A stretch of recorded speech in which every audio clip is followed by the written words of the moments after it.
Olá, muito bom dia. Está com o programa da Igreja Católica e hoje queremos falar sobre férias. No início de um mês, que para muitos inclui dias de descanso, propomos-lhe os caminhos apontados por Vasco Pinto de Magalhães para que as férias sejam uma ocasião de lazer. Dias em que, como diz o sacerdote jesuíta, o negócio deve dar lugar ao ócio. Descansar é um treino para o descanso eterno. Às vezes a gente pensa que descansa para trabalhar, mas eu acho que devíamos trabalhar para descansar. O trabalho nos desgasta porque trabalhamos mal. Aquilo que realmente mais nos descansa, estou convencido, é uma relação saudável com outra pessoa. É sentir-se amado.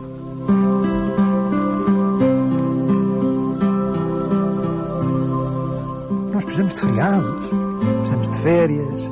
Quanto mais feriados, melhor trabalhamos.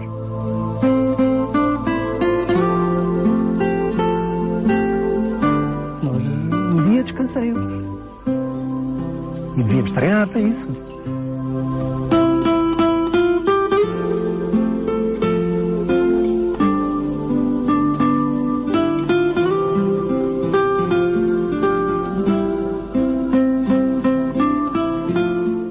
Simplicidade, equilíbrio, tranquilidade.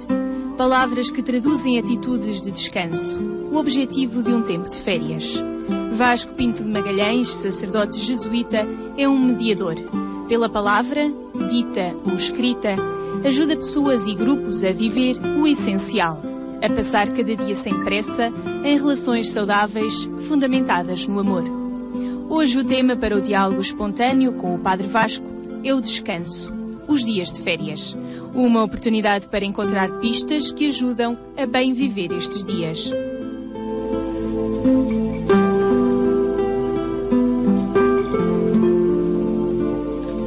Descansar é um treino para o descanso eterno.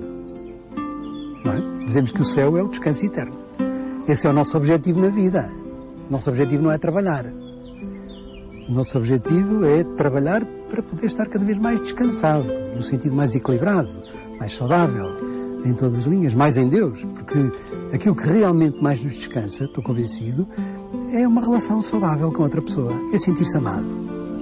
É poder ser eu diante de uma pessoa sem ter que estar a defender, ou a mascarar, ou a arranjar conversa, e isso é o que acontece com Deus. E por isso nós estamos a trabalhar, no grande sentido, não só o trabalho profissional, mas tudo na vida, trabalho, ajo, para chegar à plenitude, para chegar ao descanso, encontrar-me comigo próprio e poder me encontrar com os outros na paz. O trabalho nos desgasta porque trabalhamos mal. Trabalhamos à pressa, trabalhamos em intensidade, trabalhamos horas em quantidade e não em qualidade, trabalhamos sob pressão, mas não é por trabalhar. Porque o trabalho equilibrado, sensato, fazer uma coisa que eu gosto, reconhecida, não me cansa. É engraçado que eu acabo agora de escrever um livrinho, que ainda não está publicado, que tem este título, Só avança quem descansa. E o tempo de férias, às vezes, é muito amigo, porque é uma paragem no trabalho e que às vezes visa mais o descanso psicológico e físico, mas é tão importante o descanso espiritual. Descanso o que nos descansa é o equilíbrio. Antes de mais nada, a boa consciência. E não se pode estar em descanso uma parte sem a outra, não é? Nós precisamos de feriados, precisamos de férias. Quanto mais feriados, melhor trabalhamos. Ao contrário do que se pensa. Mas pensa-se que estar mais horas no trabalho se trabalha melhor. É um erro. Acumulam-se. E às vezes há pessoas que levam muito tempo a fazer parar a onda que trazem atrás, chegam às férias e a primeira semana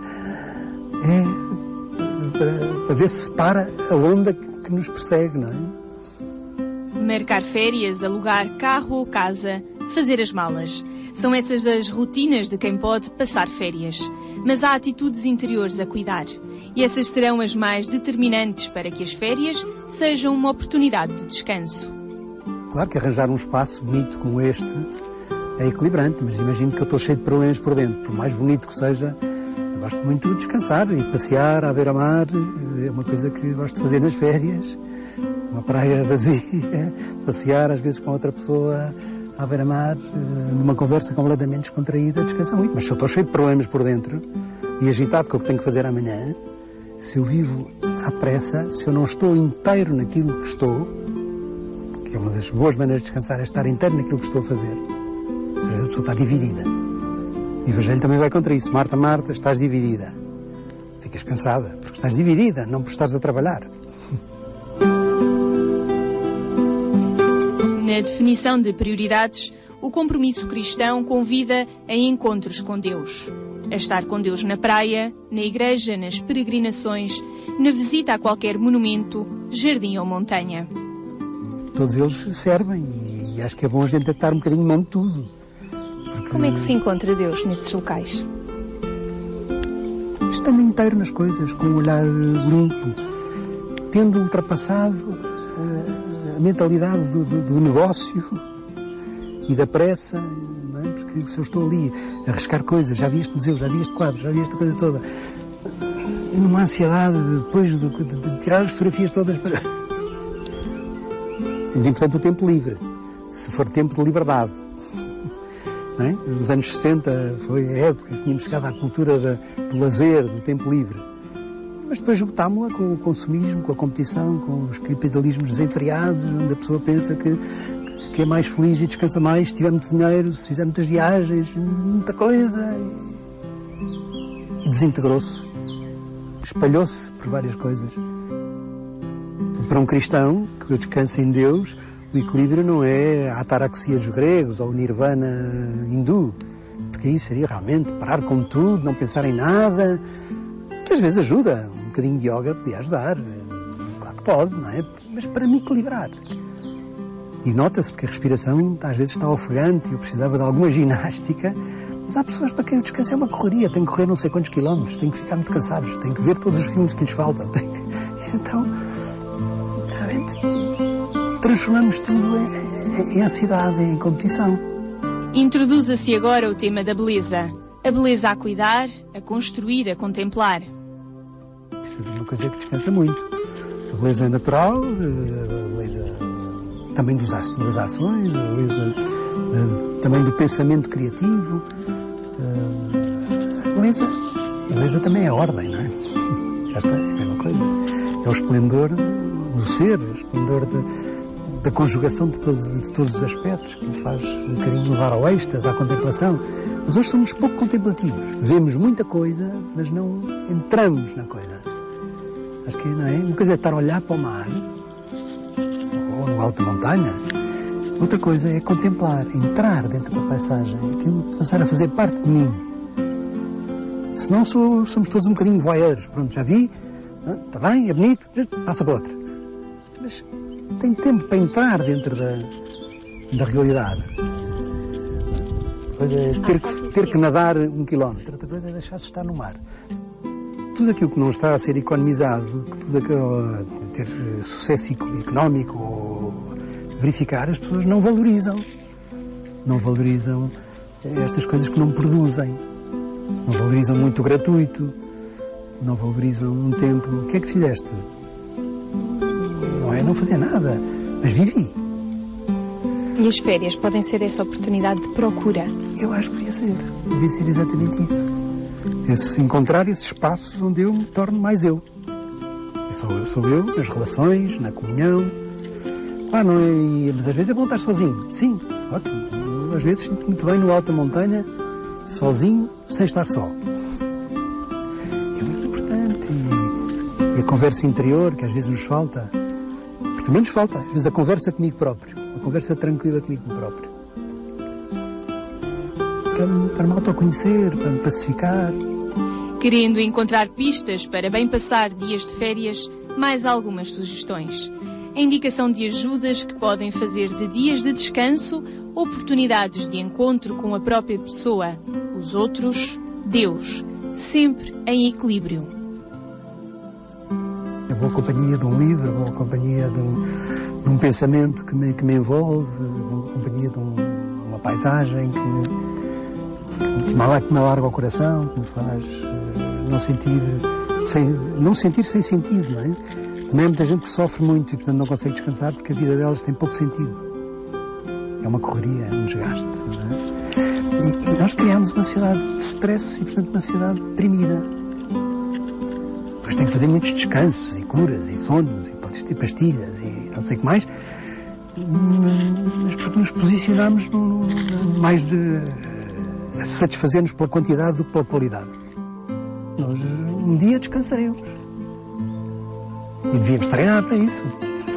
Quanto mais comungar com os outros e com Deus, mais descansado neste sentido estou. Não a fazer um intervalo como se o negócio é que fosse a questão. A questão é o ócio.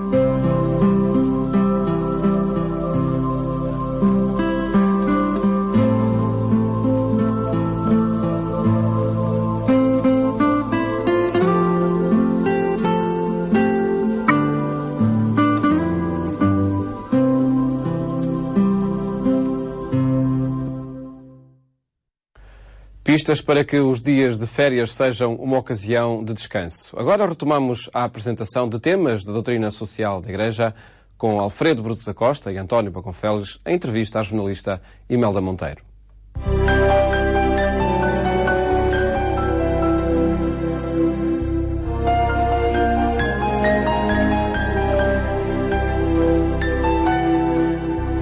Boa tarde. É o habitual contributo do Eclésia para dar a conhecer os princípios da doutrina social da Igreja. Comigo tenho novamente António Baconfeles e Alfredo Bruto da Costa. Hoje para falar de ética social. Muito obrigado a ambos. Começo por si, Dr. Baconfeles. E antes de falarmos de ética social, vamos começar pela ética. O que é isto da ética? Um conjunto de normas morais, leis... É difícil definir. Aliás, até se pode distinguir entre ética e moral. São questões diferentes. Mas a ética, no fundo, é a aplicação de princípios axiológicos, princípios de valores que orientam as sociedades nas suas diferentes relações, na relação social, na relação na família, na rua, na escola, na empresa, seja onde for. Há várias éticas? Não, há só uma ética. Do meu ponto de vista, há só uma ética. Ou seja, os grandes princípios éticos são... Aplicam-se às várias vertentes onde o indivíduo se movimenta. Evidentemente. Eu acho que este tema é interessante, não só porque foi muito referido por Bento XVI na sua notável encíclica Caritas in Veritate, e na relação com a crise por que passa ao mundo. Verdadeiramente, do meu ponto de vista, e não só, mas eu pessoalmente estou convicto disso, que a crise porque vem passando o mundo, e também Portugal, acrescente-se, pode ser explicada pelos economistas, por aquelas razões, pelos sociólogos. Toda a gente pode ter as suas explicações que eu chamo paramétricas. Taxas de juros, massa monetária, essas coisas que nos invadem todos os dias as televisões e os jornais. Mas eu acho que a grande questão desta crise, a grande causa é, sobretudo, de ética, ou da ausência dela, não é? Desde logo, a diluição da fronteira entre o bem e o mal. Quando há uma erosão da fronteira entre o bem e o mal, quando as pessoas acham que entre o bem e o mal há um conjunto de atos que se podia chamar eticamente indiferentes, não há atos eticamente indiferentes. Alguma coisa está mal. Em segundo lugar, porque, e termino com esta introdução com este ponto que me parece muito importante, é que muitas pessoas pensam que, cumprindo a lei, estão a ser éticos. Bem, evidentemente, cumprir a lei, na maior parte dos casos, nem sempre, é, de facto, ser ético, mas não é suficiente. Isto é, a lei é o patamar mínimo da ética. Repara bem, não há nenhuma lei que proíba a ganância. Não há nenhuma lei que proíba a desonestidade, ou poucas. Não há poucas leis que proíbam a mentira, que proíbam a malvadez, a deslealdade, etc. Assim como, ao contrário, não há nenhuma lei que obrigue as pessoas a serem amigas, leais, fraternas, solidárias, cumpridoras, etc. Ou seja, as grandes questões do comportamento humano, seja na empresa, na rua, na família, na sociedade, no Estado, não estão plasmadas na lei. E é aí, fundamentalmente, que se joga a grande questão dos dias de hoje. Se reparar bem, de todas as questões que nós vemos, tem sempre subjacente uma falha ou um fracasso ético indiscutível. De Professor Alfredo Bruto da Costa, podemos ser cidadãos juridicamente corretos, mas sermos imorais, não sermos éticos. O fariseu era justamente isso. Inclusivamente, é perfeitamente corrente usar-se a expressão isto é legal, mas não é legítimo. Legítimo, exatamente. Legítimo do ponto de vista ético, não é? E esta distinção é muito importante na perspectiva cristã. Para mim é muito claro que a função do cristão não é só cumprir a lei no sentido de ter um bom comportamento como cidadão, mas é também transformar as leis por forma a que elas se adaptem e concordem cada vez mais com exigências éticas. E aqui chama a atenção por um problema curiosíssimo e grave, que diz respeito à noção do próprio direito, em termos de lei, da propriedade privada. A propriedade privada é um direito consagrado nas leis dos países ocidentais e hoje de todo o mundo, não é? Mas é uma lei, é um direito que os juristas designam por direito à liberdade. Quer dizer, quem tem propriedade é livre de a ter e está protegido pela lei na medida em que ninguém o pode impedir de a ter.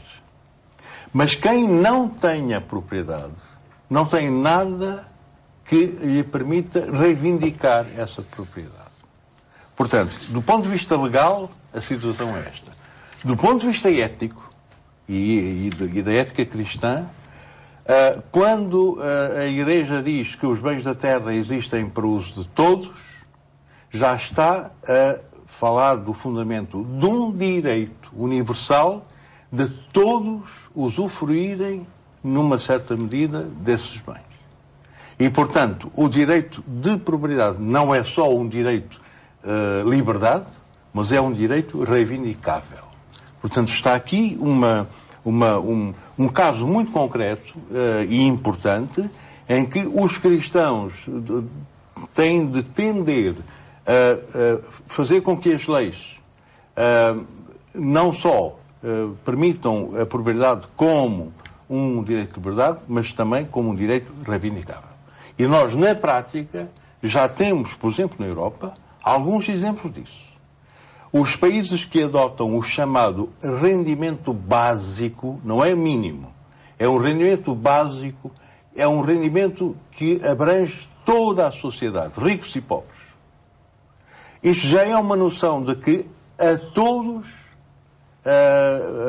assiste um direito de participar, em alguma medida, dos bens da terra. Ora bem, portanto, é uma forma prática, porque às vezes perguntam-me, estas são coisas teóricas, são princípios e tal, mas como é que isso se realiza na prática? O rendimento básico, ainda pouco divulgado, mas é um conceito bem estruturado, é um exemplo que nos diz que isto é possível ser feito. Dr. Bagão, é possível que algumas normas éticas possam ser transformadas em normas jurídicas para que sejam cumpridas?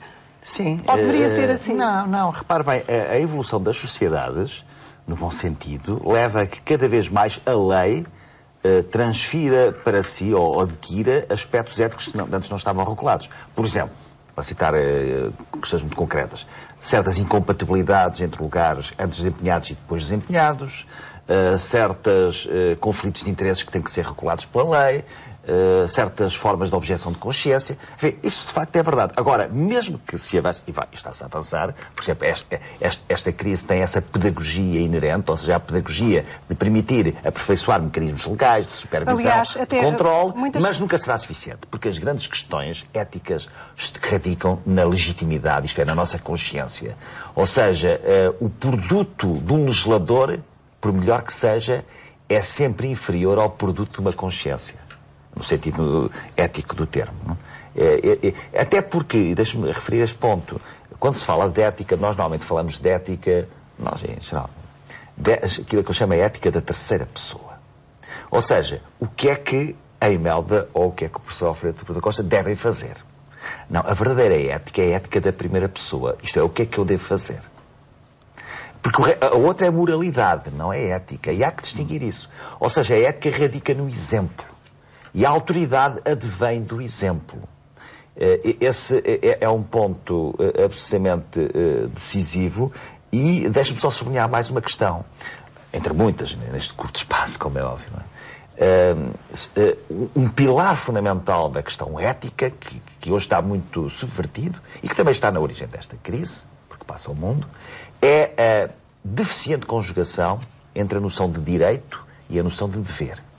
Direito e dever devem estar ligados com um hífen. São irmãos siameses. Não há direitos sem deveres, nem há deveres sem direitos. Aliás, o próprio Papa Bento XVI, na Caritas in Veritate, diz: a partilha dos deveres recíprocos mobiliza muito mais do que a mera reivindicação dos direitos. É esta harmonia que, às vezes, mesmo aos jovens, nas escolas, às crianças, não é dada. É dado muito enfoque, às vezes, obsessivo nos direitos, que obviamente são importantes, mas esses só subsistem com o fortalecimento das obrigações e dos deveres. Esta é a equação ética fundamental do século XXI, na minha opinião. Muito bem, um trabalho ainda a desenvolver ao longo deste século. Muito obrigado a ambos por terem estado neste programa. É tudo por hoje. O espaço de conversa sobre a doutrina social da Igreja volta na próxima quarta-feira. Até lá. Fique bem.